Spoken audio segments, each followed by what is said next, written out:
अस्सलाम वालेकुम friends and welcome to के विर्स चैनल। दोस्तों, अगर आपका बाइक कभी पंचर हो जाए, उसमें कोई कील वगैरह लग जाए, तो आप बगैर व्हील खोले सिर्फ टायर खोल के अंदर से आप पंचर लोकेट करके तो कील वगैरह निकाल के पंचर रिपेयर कर सकते हैं। इसके बारे में मैं ऑलरेडी वीडियो बना चुका हूँ। आप डिस्क्रिप्शन में मैं उसका लिंक डाल दूँगा, तो आप वहाँ से चेक कर सकते हैं। तो मेरा बाइक अभी इस तरह पंचर हो गया था। मैंने इसका बगैर व्हील खोले सिर्फ टायर खोला और अंदर से मुआयना किया, तो उसमें कोई कील वगैरह नहीं था और पंचर वगैरह उसमें कोई कील वगैरह से नहीं हुआ था। तो मुझे शक हो गया था कि ये रिम की तरफ से हुआ था। तो फिर उसको मैंने पूरा व्हील खोला, टायर खोला और इस पंचर को मैंने लोकेट किया, उसको रिपेयर किया और इस मसले का हल निकाला। तो बाज़ औक़ात ऐसा ही होता है कि बाइक बगैर कील लगे पंचर हो जाती है। तो ऐसे मसाइल कभी कभी आपके साथ भी कभी हो सकता है आपके साथ पेश आ जाएँ। तो अभी मैंने ये प्रोसीजर कैसे किया, इसको कैसे इसका हल निकाला इस मसले का, ये मैं आपसे अभी शेयर करूँगा। तो इस प्रोसीजर के लिए सबसे पहले मुझे व्हील खोलना होगा और व्हील खोलने का प्रोसीजर मैं ऑलरेडी वीडियो बना चुका हूँ उसके बारे में कि आप कैसे व्हील खोल सकते हैं। तो उसका लिंक भी मैं डिस्क्रिप्शन में डाल दूँगा, तो आप वहाँ से चेक कर सकते हैं। तो इसको मैं स्किप कर दूँगा, यानी उसको मैं फ़ास्ट में दिखा दूँगा आपको। और अगर आपको डिटेल में देखना हो तो आप वो लिंक पे क्लिक करके तफसीली वीडियो देख सकते हैं। तो ये मैंने व्हील रिमूव कर दिया है। व्हील रिमूव करने के बाद सबसे पहले मैंने इसका जो ऊपर कवर था, ब्रेक शू वाली असेंबली, उसको मैंने निकाल के साइड पे कर दिया। उसके बाद मैंने जो नोज़ल का कैप है उसको रिमूव किया और इस नोज़ल का लॉकिंग नट जो होता है उसको रिमूव कर लिया मैंने।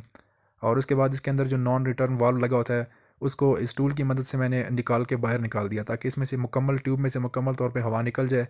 हवा ट्यूब से निकलेगी तब ही इसमें से आप टायर रिमूव कर सकेंगे, वरना अगर इसमें थोड़ी सी भी हवा अंदर रहेगी तो ये टायर रिमूव करना तकरीबन नामुमकिन हो जाता है। इसके बाद मैंने टायर को जगह जगह पे प्रेस किया ताकि ट्यूब में से मुकम्मल हवा निकल जाए और टायर भी थोड़ा फ्री हो जाए।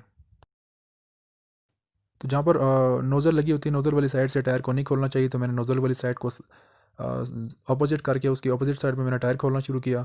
और इन दो लीवर्स की मदद से मैं टायर खोलूँगा और इन दो लीवर्स का जो ज़्यादा बेंड यानी हुक जिसकी शेप बनी हुई ज़्यादा गोलाई में, उस साइड से हमेशा टायर खोला जाता है। और जो उसकी दूसरी साइड है लंबाई वाली, जो ज़्यादा बेंड नहीं होती, उस साइड से टायर को हमेशा अंदर डाला जाता है। तो मैंने इन दो लीवर्स की मदद से टायर खोला। टायर जब हम शुरू में खोलते हैं तो उसके शुरू में दो लीवर्स का इस्तेमाल इकट्ठा करना पड़ता है। जब टायर का एक हिस्सा थोड़ा सा बाहर आ जाता है रिम से, तो उसके बाद आप सिंगल लीवर से भी सारा टायर आराम से खोल लेंगे। तो मैंने अभी टायर एक साइड से पूरा खोल लिया है, रिम से अलहदा कर लिया है और अब मैंने नोज़ल को फुल प्रेस करके अंदर से ट्यूब बाहर निकाल लिया है। सबसे पहले नोज़ल को आज़ाद करना होता है, उसके बाद ट्यूब को मैंने बाहर निकाल लिया। अब चूंकि मैंने टायर को मुकम्मल बाहर निकालना है, रिम को अलहदा करना है, तो मैंने अभी टायर की अपोजिट साइड भी रिम से बाहर निकालनी है, यानी टायर को दूसरी साइड से भी खोलना है। और सेम वही प्रोसीजर इस्तेमाल करना है जो दूसरी साइड मैंने टायर निकाला था। तो फाइनली मैंने रिम को टायर से अलहदा कर लिया है। तो अब मुझे ट्यूब के अंदर हवा भरनी है और उसके लिए मुझे वापस नॉन रिटर्न वाल्व उस नोज़ल में दोबारा डालना होगा। और मैं आपको करीब से दिखा देता हूँ कि ये नॉन रिटर्न वाल्व कैसा होता है और उसमें कैसे डलता है, किस तरह आपने डालना होगा और इस टूल की मदद से आप कैसे इस नॉन रिटर्न वाल्व को नोज़ल के अंदर आप टाइट करेंगे। तो ये आप देख सकते हैं क्लॉकवाइज मैंने घुमाया इस टूल की मदद से और मैंने इसको इस वाल्व को मैंने अंदर टाइट कर दिया। अब इसके अंदर मैं हवा डालूँगा तो हवा भरेगी। तो अब ये मिनी पम्प के ज़रिए मैं इसके अंदर हवा भरूँगा और हवा भरने के बाद फिर इसको मैं चेक करूँगा कि ये ट्यूब पानी में चेक करूँगा कि ये कहाँ कहाँ से पंचर हुई है। और ये जो जितने भी टूल्स मैं इस्तेमाल कर रहा हूँ पंचर रिलेटेड, पंप हो गए, लीवर्स वगैरह जितनी भी चीज़ें होंगी और आगे मैं यूज़ करूँगा, इसके बारे में मैं ऑलरेडी वीडियो बना चुका हूँ। तो इस कंप्लीट पंचर टूल किट के बारे में, इसकी प्राइसिंग और इसमें क्या क्या चीज़ें शामिल हैं, उस सब की डिस्कशन मैं उस वीडियो में कर चुका हूँ और इसका लिंक मैंने डिस्क्रिप्शन में डाल दिया, तो आप वहाँ पर क्लिक करके चेक कर सकते हैं। तो ये मैंने हवा डाल दी ट्यूब में और उसके बाद मैंने अभी पानी में चेक करूँगा इसमें कंप्लीट ट्यूब कि ये कहाँ से पंचर है और जहाँ पर बबल्स आएंगे तो वहीं पर ये पंचर होगा। तो ये आप देख सकते हैं जिस तरह के ये बबल्स आना शुरू हो गए हैं और इसको मैंने लोकेट कर लिया है। और आपको बेशक मिल जाए तो आपने फिर भी पूरी ट्यूब चेक करनी होगी कि पूरी की पूरी पानी में एक बार डाल के देखेंगे कि कहीं और पंचर तो नहीं है। तो और जहाँ पर पंचर था उस जगह को मैंने साफ़ करके पेन से निशान लगा लिया। उस पंचर के साथ एक और भी जगह डैमेज थी, वो पंचर तो नहीं थी लेकिन काफ़ी डैमेज हुई हुई थी और तकरीबन उसका भी सुराख होने वाला था। तो उन दो जगहों के करीब जो दो पंचर थे उसके अलावा मैंने बाकी चेक की तो कहीं पर भी पंचर नहीं था और अब उन दो सुराखों को मैंने पैच करना होगा। ये आपको करीब से मैं दिखा दूँ कि ये एक जगह पंचर है और दूसरी जगह भी काफ़ी डैमेज है, वो भी तकरीबन पंचर होने वाला है। अब चूंकि मैंने पंचर की लोकेशन देख ली है तो पंचर का आप देख सकते हैं ये नोज़ल की सीध में यानी ऊपर वाली साइड पे ये पंचर हुई है, निचली साइड से नहीं है। तो इसका मतलब ये है कि ये टायर में कोई कील वगैरह कोई चीज़ जाने की वजह से पंचर नहीं हुई बल्कि ऊपर वाली तरफ से हुई। तो इसका मतलब रिम में कोई फॉल्ट है, ये रिम की वजह से पंचर हुई है ट्यूब। तो अभी हम रिम को चेक करेंगे।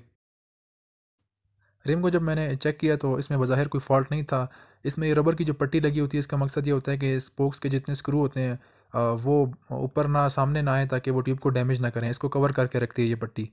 तो ये पट्टी थोड़ी सी कहीं पे साइड पे हो गई थी, तो नीचे स्क्रू जो निकला, स्क्रू का जो हेड था उसने ट्यूब को डैमेज किया और पंचर कर दिया था। तो अब मैं इसके ऊपर इंसुलेशन टेप चढ़ाऊँगा, ताकि ये इसको कवर करके रखे, पट्टी को भी जगह पे रखेगा, इसको हिलने नहीं देगा, और वो भी इसको इससे जब लपेटी रहेगी तो इसको स्मूथ रखेगी, ट्यूब को डैमेज नहीं होने देगी। अब मैं इसके ऊपर पैच लगाऊंगा इस पंचर पे। तो इसके लिए आपने सबसे पहले ट्यूब को किसी गोल चीज़ पे टाइट करके पकड़ लेना है। उसके बाद ये जो रगड़ने वाला टूल है, इस पे आप इसको थोड़ा सा रगड़ेंगे तो ये हल्का हल्का ट्यूब को छील देगा। इसका मकसद ये होता है कि स्मूथ ऊपर जो सर्विस होती है उसको बिल्कुल लेवल और स्मूथ कर दे। उसके जब स्मूथ होगी तब इसके ऊपर ये जो पैच है इसके ऊपर बैठेगा, वरना इसके ऊपर ये नहीं बैठता। तो इसको मैं पहले स्मूथ करूँगा बिल्कुल, और इसको सिर्फ रगड़ना और स्मूथ करना भी सिर्फ उतनी जगह पे करना होता है जितने में इस पैच ने जगह लेनी होती है। उससे ज़्यादा करने की ज़रूरत नहीं है, वरना ट्यूब आपकी खामखा कमज़ोर हो जाएगी, ख़राब हो जाएगी। पैच के लिए एरिया स्मूथ करने के बाद आपने एक ट्यूब मिलती है, इसमें एक लिक्विड होता है, वो आपने इस पे लगा देना है और इसको उंगली से फैला देना है, और कुछ सेकंड आपने वेट करना है कि ये थोड़ा सा खुश्क हो जाए। बिल्कुल खुश्क भी ना हो और ज़्यादा गीला भी ना हो। तो फिर उसके बाद आपने उसके ऊपर पैच बिठा देना है। तो उसके बाद आप पैच बिठाएंगे तब ये मज़बूती से बैठेगा। इस लिक्विड के बगैर ये पैच सही से मज़बूती से नहीं चिपकता, तो ये लिक्विड लगाना ज़रूरी होता है। उसके बाद आपने किसी राउंड स्मूथ चीज़ से इस पैच के ऊपर हिट करना है, इसको थोड़ा मारना है, इसके ऊपर प्रेस करना है, ताकि ये पैच अच्छे से इसके ऊपर बैठ जाए। इसके बाद मैंने ट्यूब के अंदर दोबारा हवा भरी और थोड़ी सी थूक लगा के नोज़ल पे भी चेक किया, ताकि इसमें से कोई हवा तो नहीं निकल रही। नोज़ल को आप लाज़मी चेक कर ले करें कि वहाँ से लीकेज ना हो, पंचर को लोकेट करने से पहले। तो ये मैंने हवा डाली और अब मैं इसको दोबारा पानी में डाल के चेक करूँगा कि इसमें कोई पंचर तो नहीं है। और ये मैंने दोबारा पानी में डाला और इसको चेक किया, लेकिन इसमें कोई बबल्स नहीं आया, यानी कोई पंचर इसके बाद नहीं था। तो ट्यूब मेरी अब बिल्कुल ठीक हो गई है। तो ये अब सारा काम मेरा ठीक हो गया है, रिम भी ठीक हो गया, पंचर भी ठीक हो गया। तो अब इसके बाद मैं इस ट्यूब को वापस अपने टायर में डालूँगा, और इस नोज़ल का आपने ख़्याल रखना होगा कि ये नोज़ल इस सुराख के सीध में हो, और उसके बाद सारी ट्यूब को टायर के अंदर डाल देना है आपने। ट्यूब को टायर के अंदर डालने के बाद सबसे आखिर में फिर आपने जो नोज़ल है उसको सुराख के अंदर डाल देना है, और जब वो डल जाए तो उसके बाद उसका लॉकिंग नट है उसको हल्का सा आपने इंगेज कर देना है कि वो नोज़ल निकले नहीं। वो उस लॉकिंग नट को पूरा टाइट नहीं करना, क्योंकि जब हम टायर डालेंगे तो उसमें लीवर कुछ ना कुछ ट्यूब को टच करता है, तो ट्यूब को हमने लचकदार रखना है। तो अगर आप नोज़ल को फुल टाइट कर देंगे तो उस जगह पे ट्यूब डैमेज होने का ख़तरा होता है। और दूसरी अहम बात यह कि जब भी आप इस टायर के अंदर ट्यूब डाल लें तो आप इस बात की इंश्योरिटी कर लें कि ट्यूब में कहीं पर भी ट्विस्ट यानी मरोड़ ना हो, ट्यूब सीधी सीधी बराबरी से अंदर बैठ गई हो। अभी टायर को हमने दोबारा रिम के अंदर बिठाना है, तो उसके लिए शुरू में 2 लीवर का इस्तेमाल करना पड़ेगा, ताकि एक हिस्सा थोड़ा सा टायर का रिम के अंदर बैठ जाए। तो उसके बाद एक लीवर के ज़रिए से ही हम पूरे टायर को बिठा लेंगे। और आपने ख्याल रखना है कि जब टायर आप डालेंगे तो जो लीवर है उसका वो हुक वाला ज़्यादा बेंड जो है वो वाला साइड यूज़ नहीं करनी, वो टायर को निकालने के लिए होती है। तो हल्का सा जो बेंड होता है इसका दूसरा एंड जो होता है इस लीवर का, उसके ज़रिए हमने टायर को अंदर बिठा देना है। और दूसरी बात जो मैं आपको बताना भूल गया वो ये था कि जब टायर में मैं ट्यूब डाल रहा था तो उसमें एक साइड मैंने पहले से ही टायर का उसमें इंगेज कर दिया था रिम में। तो ट्यूब आपने तभी डालनी है जब एक साइड आपने रिम के अंदर इंगेज कर दी हो। तो ये मैंने टायर फिट कर दिया है, और उसके बाद मैंने इसके अंदर हवा भर दी, और हवा प्रॉपर भरने के बाद मैंने इसको 2 घंटे के लिए छोड़ दिया था। और उसके बाद मैंने फिर इसको चेक किया था कि हवा इसमें प्रॉपर है या नहीं। तो जब मुझे तसल्ली होगी कि भाई इसके अंदर हवा अभी भी ठीक है, तो मुझे फिर इसके बाद कन्फर्मेशन होगी कि इसके अंदर पंचर मैंने सही से लगा लिया है और मेरा काम सही से हो गया है। तो उसके बाद फिर मैंने व्हील फिट किया, क्योंकि बाज़ औक़ात ऐसा होता है कि आप पंचर सही से ना लगाएं या कोई अंदर कोई और मसले की वजह से फिर पंचर हो जाए, तो आपने व्हील भी फिट कर दिया हो तो फिर आपको दोबारा से व्हील खोलना पड़ता है। तो इसलिए अगर आपके पास टाइम हो तो घंटे 2 के लिए व्हील को छोड़ दें, उसके बाद फिर आप हवा चेक करें, अगर हवा उसके अंदर फिर भी पूरी हो तो उसके बाद आप व्हील फिट करें। टायर फिट करने के बाद एक चीज़ आपको बताना मैं भूल गया कि वो जो नोज़ल का लॉकिंग नट था उसको आप टाइट कर लें। और यही था सारा प्रोसीजर पंचर लगाने का और टायर फिट करने का। इसके बाद अब व्हील को मैं वापस बाइक में फ़िट करूँगा, और इसके बारे में मैं ऑलरेडी वीडियो बना चुका हूँ।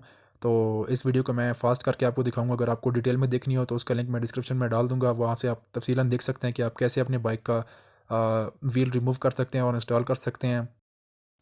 उम्मीद करता हूँ मेरी वीडियो आपके लिए इन्फॉर्मेटिव साबित हुई होगी। वीडियो अच्छी लगी हो तो प्लीज़ वीडियो को लाइक कर दीजिएगा, के केविड्स चैनल को सब्सक्राइब कीजिए और बेल आइकन की घंटी भी प्रेस कर दें, ताकि मैं जो भी नई वीडियो बनाऊँ उसका नोटिफिकेशन आपको मिल जाया करे। अपना ख्याल रखिएगा। अल्लाह हाफ़िज़।